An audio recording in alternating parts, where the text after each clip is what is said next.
तो आखिर किन किन बॉलीवुड फिल्मों में हुई है हमारे हिंदू सनातन धर्म की बेइज्जती, जिसे कोई भी हिंदुस्तानी बर्दाश्त नहीं कर सकता। किस फिल्म के ओटीटी पर आते ही पूरे देश में मच गई है बहुत बड़ी बहस। और आखिर क्यों अयोध्या में प्राण प्रतिष्ठा से पहले भगवान राम पर लगाए जा रहे हैं गंदे घिनौने इल्जाम, आपको दिखाते हैं, बताते हैं सब। आप भी इस खबर को ज्यादा से ज्यादा लाइक और शेयर कर अपना प्यार और सपोर्ट दिखाएं और कमेंट में जय श्री राम लिखकर रामलला का स्वागत करें और चैनल के साथ जुड़कर चैनल को सब्सक्राइब कर हमारी आवाज बने। दोस्तों, पिछले 1 दिसंबर को एक तमिल फिल्म रिलीज हुई थी अन्नपूर्णी, जिसका हिंदी में मतलब होता है अन्न की देवी। ये फिल्म 1 तारीख को आने वाली सैलरी की तरह कब आई और कब गई किसी को पता ही नहीं चला। ओरिजिनली तमिल में रिलीज हुई ये फिल्म बुरी तरह फ्लॉप हो गई, मगर 29 दिसंबर को ये फिल्म हिंदी समेत कई ओरिजिनल लैंग्वेजेस में ओटीटी पर रिलीज होती है। फिल्म के ओटीटी पर आते ही हंगामा मच जाता है। लोग इस फिल्म का कंटेंट देखकर हैरान हो जाते हैं। फिल्म में इतने सारे कंट्रोवर्शियल सीन्स थे कि लोगों का दिमाग चकरा गया। एक सीन में फिल्म का मुस्लिम हीरो वाल्मीकि रामायण का हवाला देकर भगवान श्री राम को मांसाहारी बता रहा है। एक सीन में हिंदू हीरोइन एक कंपटीशन में बिरयानी बनाने से पहले नमाज पढ़ती है।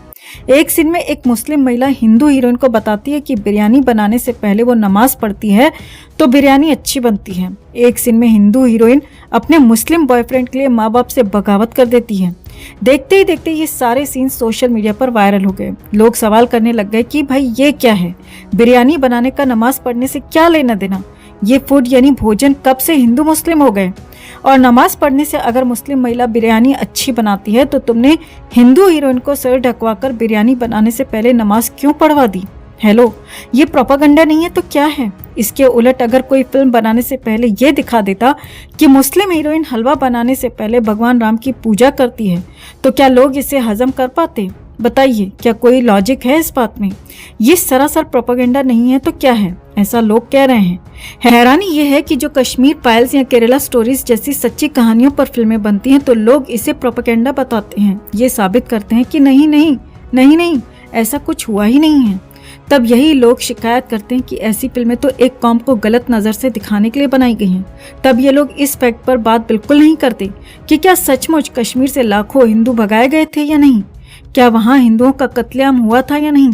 ये लोग ऐसे एक भी फैक्ट पर बात नहीं करते। केरला फाइल्स में जिन 3-4 लड़कियों की जिंदगी पर फिल्म बनी है वो आज भी केरल में है। अगर आप चाहें तो खुद जाकर उनसे बात कर सकते हैं और सच जान सकते हैं, मगर ये उनसे बात करेंगे ही नहीं। जिन लड़कों ने लव जिहाद करके उनका फायदा उठाया वो आज भी केरल में अपना काम धंधा कर रहे हैं, मगर इनमें से उन्हें किसी ने नहीं ढूंढा। तब भी इन लोगों ने सिर्फ इस बात पर हल्ला काट दिया कि ऐसा तो केरल में सिर्फ कुछ लड़कियों के साथ हुआ था। फिल्म के ट्रेलर में आंकड़ा बढ़ाकर क्यों दिखाया गया।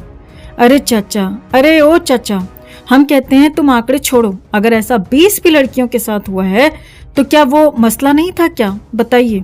चाहे कश्मीर फाइल्स हो या केरला स्टोरी, दोनों ही फिल्मों के रिलीज के टाइम पर एक सेक्शन ऐसा था जो इन फिल्मों को प्रोपेगेंडा फिल्में बता रहा था और फिल्में बताए किसी भी कंटेंट पर वो लोग बात करने को तैयार नहीं हुए।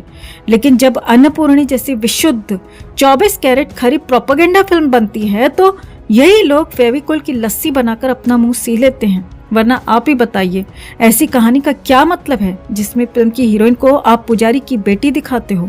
वो पुजारी की बेटी जिसके घर में कभी नॉनवेज नहीं बना और जाहिर तौर पर बनेगा भी क्यों। लेकिन कॉलेज पहुंचने पर अचानक इस लड़की को लगता है कि नहीं, उसे तो शेफ बनना है, मगर वो नॉनवेज तो काट नहीं सकती। लड़की जब इस कंफ्यूजन में होती है तभी उसे इस कंफ्यूजन से निकालने के लिए उसका मुस्लिम बॉयफ्रेंड आ जाता है। मुस्लिम बॉयफ्रेंड उसे कन्विंस करता है कि अरे भगवान राम भी तो मांसाहारी थे तो तुम इतना क्यों हिचकिचा रही हो। अब देखिए, हमारे पास इस पर बहुत सारे सवाल हैं। पहली बात तो यह कि किसने कह दिया कि अगर कोई इंसान शेफ बनना चाहता है या दुनिया में जितने भी प्रोफेशनल शेफ हैं उन्हें नॉनवेज बनाना ही पड़ता है। फिल्म की हीरोइन बिना नॉनवेज बनाए भी तो शेफ बन सकती थी।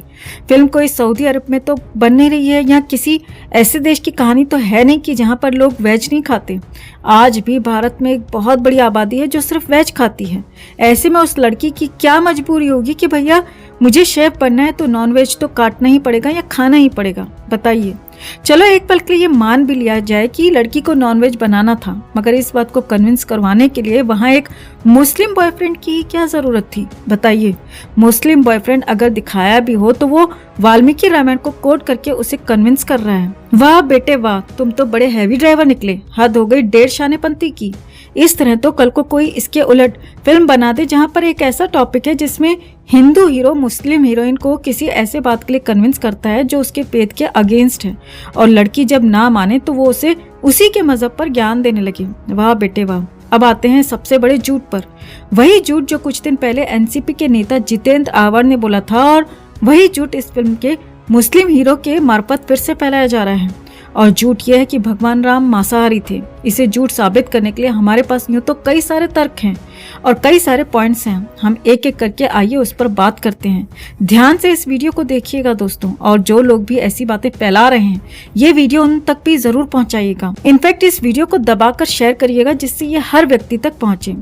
तो देखिए, पहली बात तो यह है कि वाल्मीकि रामायण में जिस मांस शब्द का प्रयोग हुआ है उसका इकलौता मतलब मांस ही नहीं होता। हेलो, प्राचीन संस्कृति हिंदी शब्दकोश के मुताबिक यहाँ मांस शब्द के 3 अर्थ होते हैं। पहला मांस यानी गोश्त, दूसरा मछली का गोश्त, और तीसरे का अर्थ होता है हल्का गूदा। वेदों के अनुसार ये कहते हैं कि जिस मांस शब्द का इस्तेमाल करके ये कहा जा रहा है कि भगवान राम मांसाहारी थे, वो फलों का गूदा ही है और कुछ भी नहीं। क्या समझे? हिंदू और संस्कृत के विद्वान नित्यानंद मिश्र जी बताते हैं कि महाभारत के अनुशासन पर्व में तो भीष्म ने युधिष्ठिर को विस्तार से बताया है कि भगवान राम मांस नहीं खाते थे। इसके अलावा वेदों और भारतीय परंपरा के बड़े जानकार डॉक्टर आर रंगन की भी इस विषय पर राम इनसाइट्स इस नाम से किताब आई है। डॉक्टर रंगन आर्ग्यू करते हैं कि अगर वाल्मीकि रामायण में भगवान राम के 6 बार मांस खाने की बात है तो वहाँ 20 ऐसे प्रसंग भी हैं जहाँ भगवान राम सिर्फ फल और कंदमूल खाने की बात कर रहे हैं। यहाँ तक कि सीता जी भी प्रतिज्ञा करती हैं कि वो लोग मांसाहार का सेवन नहीं करेंगे। डॉक्टर रंगन कहते हैं कि बहुत से लोग ये कहते हैं कि भगवान राम तो क्षत्रिय थे और क्षत्रिय तो मांसाहार खाते ही थे, तो भगवान राम भी खाते ही होंगे। डॉक्टर रंगन कहते हैं कि उस वक्त तो क्षत्रिय 1 से ज्यादा शादियां भी करते थे, मगर भगवान राम ने तो नहीं की, इसीलिए सिर्फ उनके क्षत्रिय होने की बात करके उनके बारे में झूठ नहीं फैलाया जा सकता।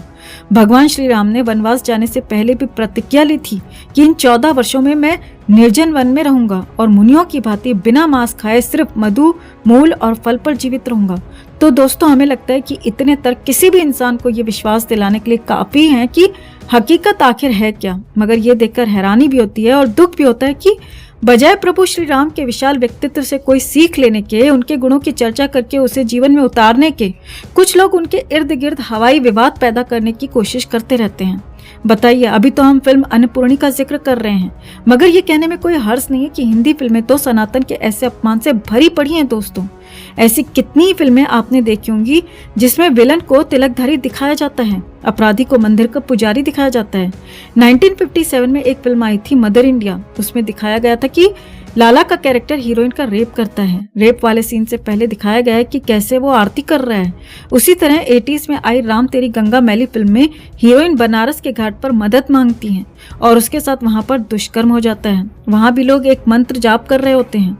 इसी तरह 1982 में अमिताभ बच्चन, राखी और विनोद मेहरा की एक फिल्म आई थी बेमिसाल। इस फिल्म के एक सीन में अमिताभ बच्चन कहते हैं, या यूं कहें कि डायलॉग राइटर्स उनसे कहलवाते हैं कि यूं तो सारे हिल स्टेशन अंग्रेजों ने बनाए थे, मगर कश्मीर इकलौता ऐसा हिल स्टेशन है जिसे मुगलों ने खोजा था। क्या बात है, कश्मीर को मुगलों ने खोजा।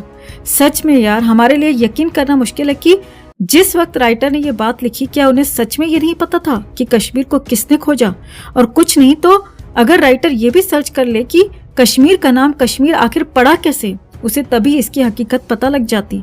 अरे भाई, जिस कश्मीर का नाम ही ऋषि कश्यप के नाम पर है, जो सैकड़ों सालों तक कश्मीरी पंडितों की भूमि रही है, उसके लिए फिल्म का किरदार बड़ी बेशर्मी से कह रहा है कि यहाँ उससे कहलवाया जा रहा है कि इसे तो मुगलों ने खोजा है। और इसी सीन में जैसे ही अमिताभ बच्चन कहते हैं कि कश्मीर को तो मुगलों ने खोजा है, तो राखी का कैरेक्टर पलटकर बोलता है, मुगलों का तो जवाब ही नहीं। उनका म्यूजिक देखिए, पेंटिंग देखिए, आर्किटेक्चर देखिए। देख रहे हैं किस तरह चीजें धीरे धीरे जनता के मन में फीड की जाती हैं। अब ये सब अगर कोई पॉलिटिकल पार्टी करे तो समझ में भी आता है, मगर फिल्म की आड़ में इस तरह का एजेंडा चलाना सच में शर्मनाक है। दोस्तों, हिंदू पुजारी का बलात्कार होना, हिंदू विलन का तिलकधारी होना, संस्कृत निष्ठ हिंदी बोलने वाले को जोकर बताकर पेश करना, मुगलों की शान बढ़ाने के लिए कश्मीर की खोज को जबरन उनसे जोड़ देना, ये सब प्रोपेगेंडा नहीं था तो और क्या था, बताइए। और यहाँ एनिमल फिल्म में बॉबी देओल के कैरेक्टर को मुस्लिम दिखा देते हैं तो इसमें कुछ लोगों को सांप्रदायिक साजिशें नजर आती हैं। हेलो। मगर हैरानी की बात यह है कि आज सोशल मीडिया के इतना स्ट्रांग होने के बावजूद, आम लोगों में अपने कल्चर को लेकर इतनी अवेयरनेस बढ़ने के बावजूद कुछ लोग एजेंडा फैलाने से बाज नहीं आ रहे हैं। और ये देखकर और भी ज्यादा दुख होता है कि एक तरफ पूरा देश, पूरा समाज, देश का हर गली मोहल्ला राममय हो चुका है। लोग सिर्फ 2 महीने में दूसरी दिवाली मनाने की तैयारी कर रहे हैं। वहीं पर दूसरी तरफ कुछ लोग अब भी प्रभु श्री राम पर आपत्तिजनक बातें करने में लगे हुए हैं। मगर कहते हैं ना, सूरज पर थूकने से सूरज तो नहीं डूबता, मगर आपका मुंह जरूर गंदा हो जाता है।